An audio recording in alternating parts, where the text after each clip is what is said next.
Welcome to Learn and Create Code. Today we are on challenge 12. So we are supposed to create a function that receives an array of numbers as argument and returns an array containing only positive numbers. Alright, so let's just first of all let's create an example lists array that we're going to use when we call the function. 2, 3, 4, 5, 6, 7, 8, 9, and 10. So we have to have positive and negative numbers so that this works. So let's put negatives there. Right. So let's create the function. So we're going to create our function and we're going to name it. Let's create it array all. So let's call it an array. So I'm taking an array and we are there. So now we're going to determine how we're going to pick out the numbers. So we have to have a for loop that goes through the lists one by one and checks if the number is positive or negative. And if to check if the number is positive or negative, we can then use an if statement. So let's create our for loop for var I is equal to 0.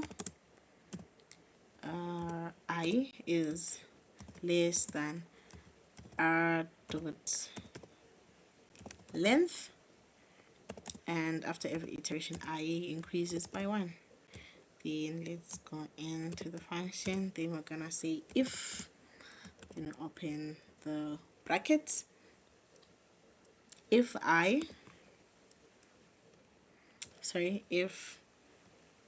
so this is how we're going to do. So now you're now going to check if the value is positive or negative. So if ri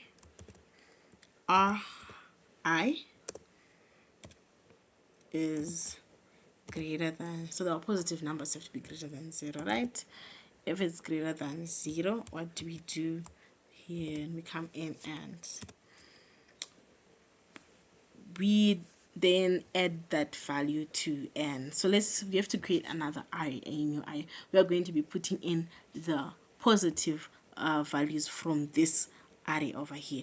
So we can create, so let's create a new variable, and we can say positive pos array. So this one we have positive values, sorry. But yeah, and then we can just create an empty list over there. So here, when you find out that the value we want to test is positive, we want to add it to the pos array. So to add it to that, we can use pos array dot push, and this push adds an item to the end of a array. So we're gonna push that item, and that's push then I over here. Then this is where we have it. Then after that, we would like to console to show that array console dot, after all the iterations are done, we want console dot log of the pos array. Pos are there. Then we're gonna come in and call our function. So we're just gonna come enter. So we can just say, then we can just say function. So it's RO.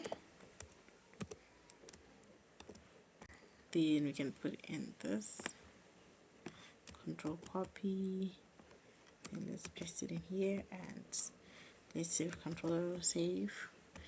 Then let's see if it works.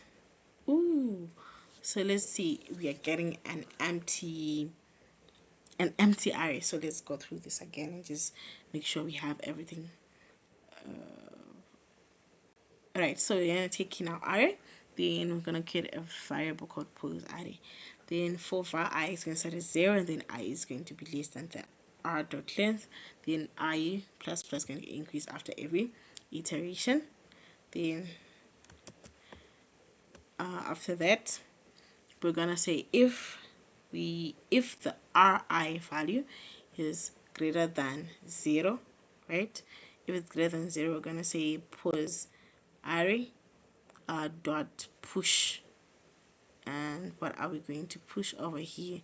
We're gonna push our value, or is it a curly bracket? Let's just check. Let's see if that works. Then, oh yeah, so I had put the wrong bracket. So now you see that this works over here. Then console log pure, so we have 2, 4, 6, 8, 10. Those are the ones that are positive. So let me check out their solutions, see if they have the same thing. So it is the same solution. So I would like just to fix a few things over here. So here where we say console.log, we can use array 10. We can use return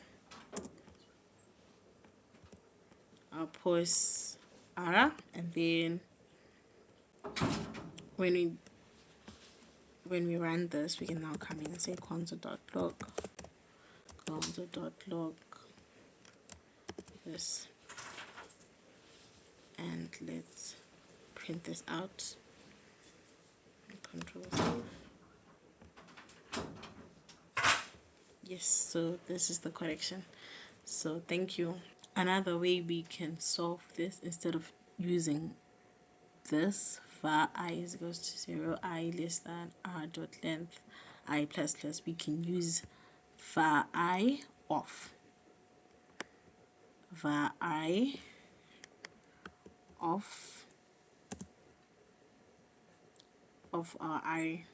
r of r. Then if I express if I is greater than 0, pause I dot push I.